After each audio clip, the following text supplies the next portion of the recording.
So hello, we have Dr. Prateek Sharma, who is Vice Chancellor of TERI School of Advanced Studies. So welcome, sir. Yeah, thank you, Mr. Gaurav. So can we start with the interview, sir? Yes, please. Yeah. So you have held a key positions in education institute throughout your professional career. What are the key factors that keep you connected with education sector?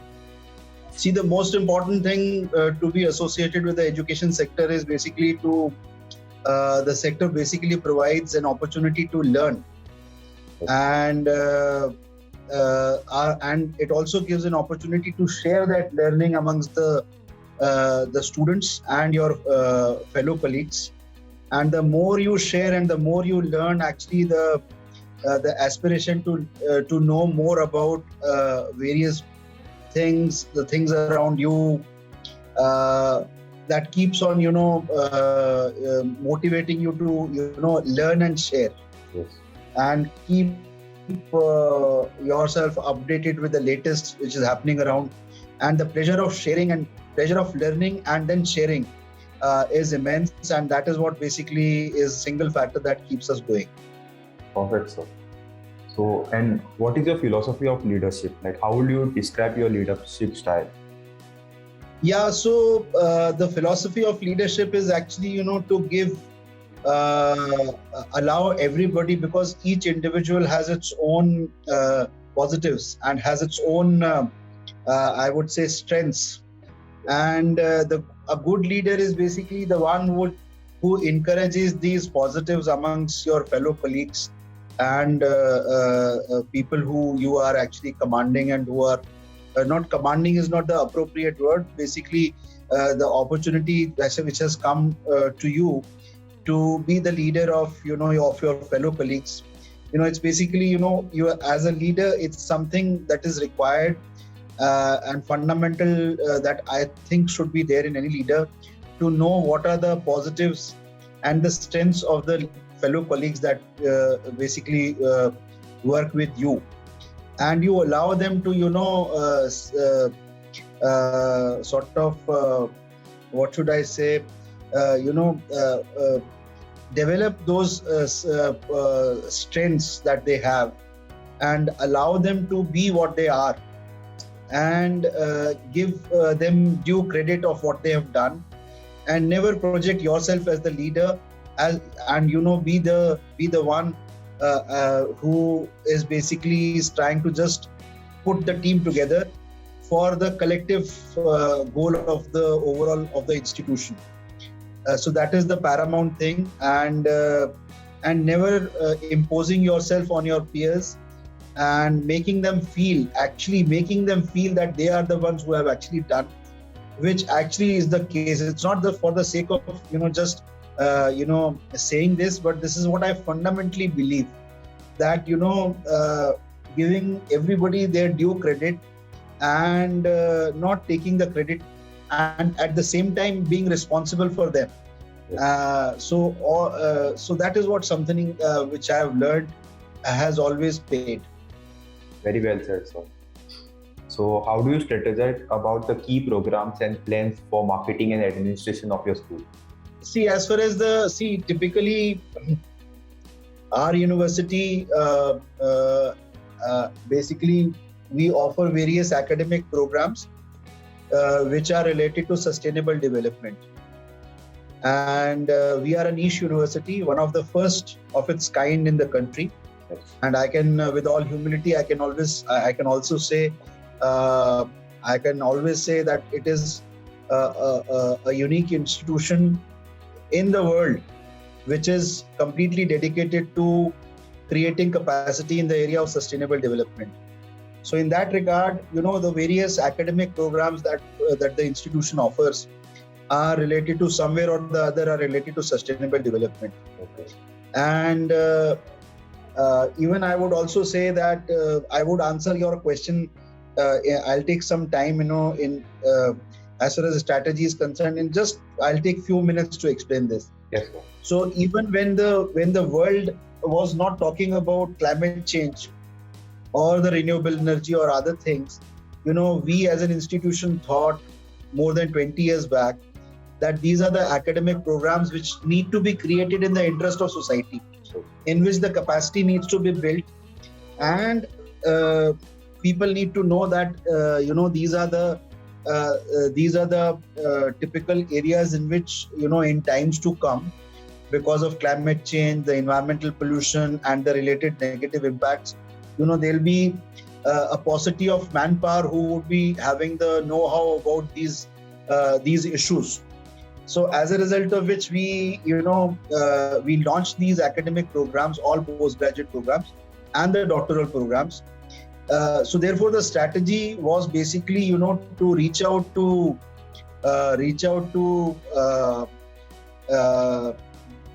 stakeholders, which I would say industry, and also the undergraduate students who would be basically, be quite keen to do something which is different. Unlike, you have a MSc Physics or MSc Mathematics, which is basically, working in the same one disciplinary boundaries only.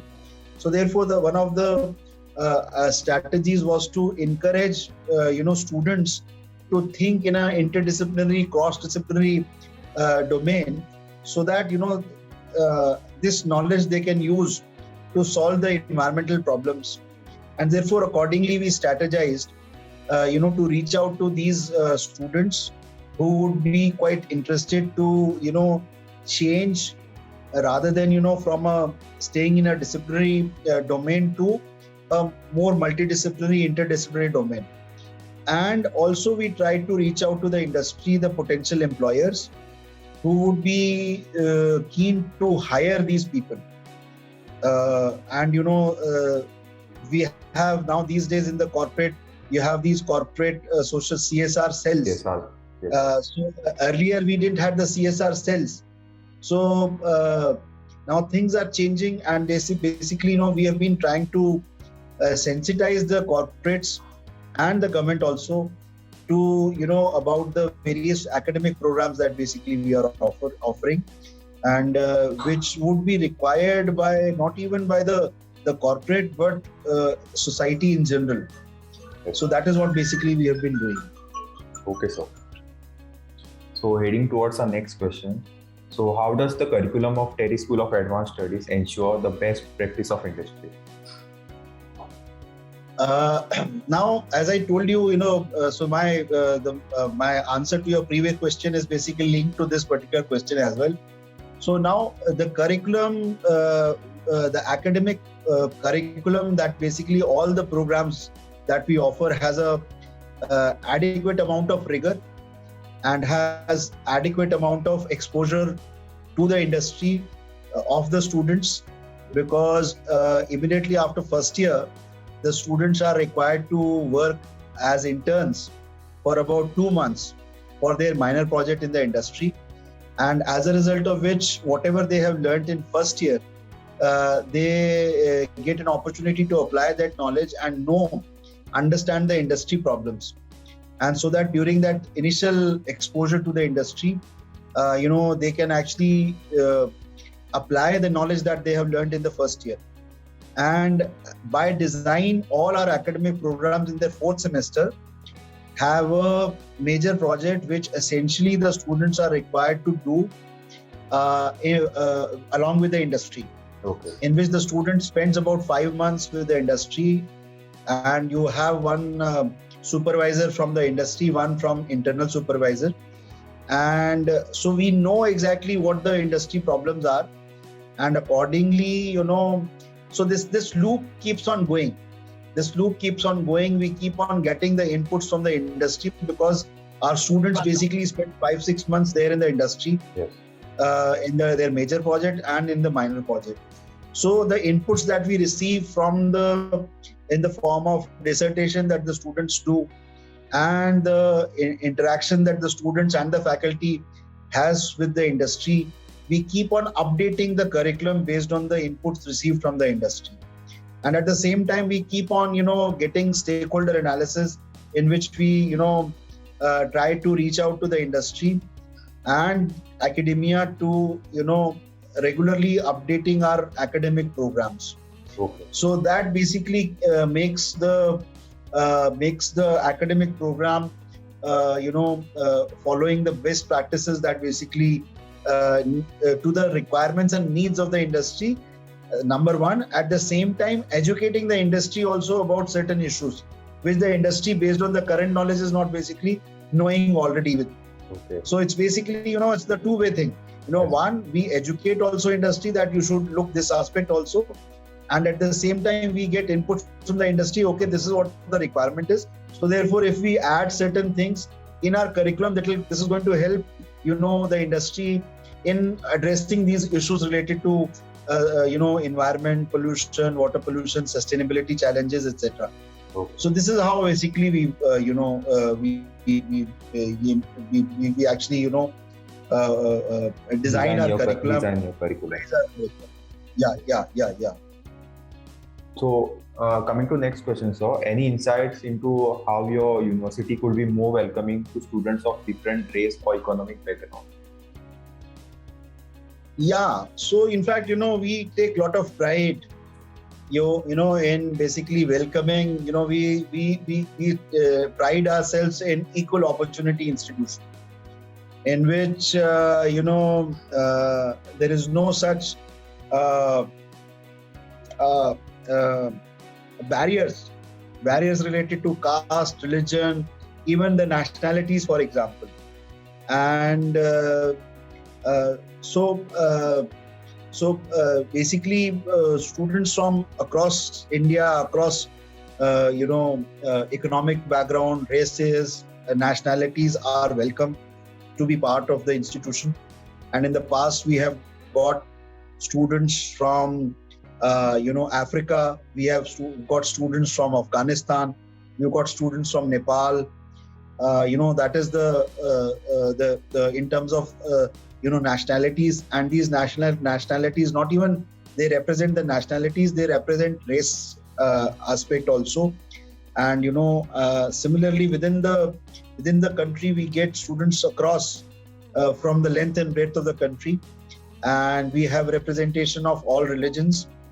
We have representation of almost all castes, and that makes the institution quite an interesting place where and we in fact every year we celebrate what we call as ethnic day, in which the students actually coming from different races, castes, or region, they come in their ethnic dresses to celebrate the diversity that not even exists in the country, but globally that exists.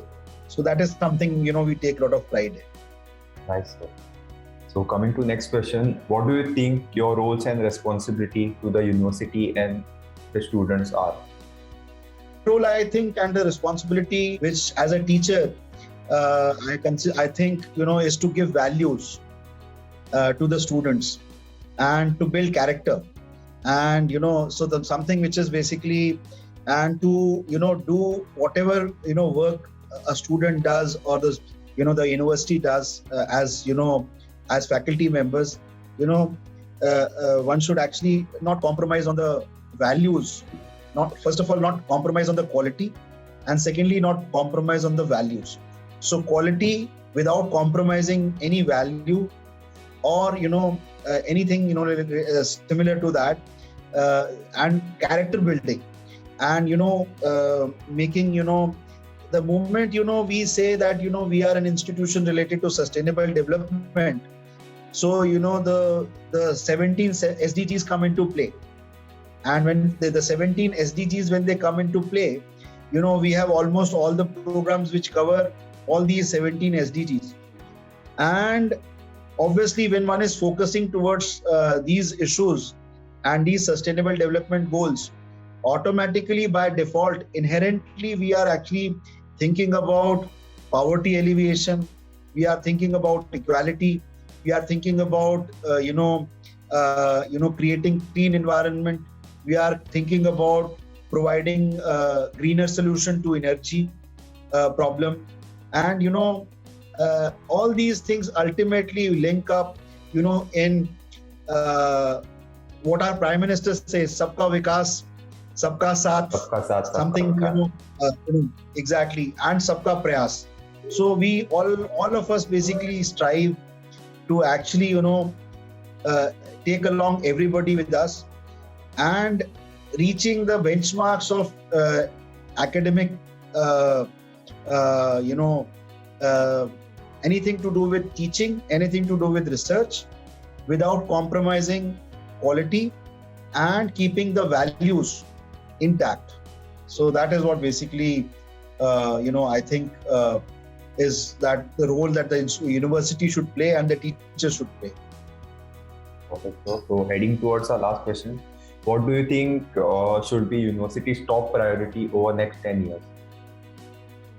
The top priority as far as the next 10 years is concerned is to consolidate what already we are doing, and at the same time expand our activities in terms of research and teaching, and reach out to across the globe, and being recognized, even though, as I mentioned in the beginning, that we are one of the only institution, I would say, which is actually working in the area of sustainable development. The idea is to get that kind of recognition throughout the world also, that what we say and what people in the academia say about our institution within the country, and few select institution in the world, in the US or Europe, where we have collaborations. The entire world recognizes us as an institution, as a unique institution which is doing exemplary work in the area of sustainable development. And this is a broad umbrella term, and at the same time, issues related to climate change, renewable energy, to be recognized as the top university in the world related to when it comes to anything to do with sustainable development. Like for example, when people think about engineering, they think about IIT in India, MIT in the US. So likewise, our aspiration is to that whenever the phrase sustainable development comes, the first name should be that of TERI School of Advanced Studies. Okay. Thank you, sir. Thank you for such an insightful session. Thank you for sparing time, college. Thank you, Gaurav. Thanks a lot.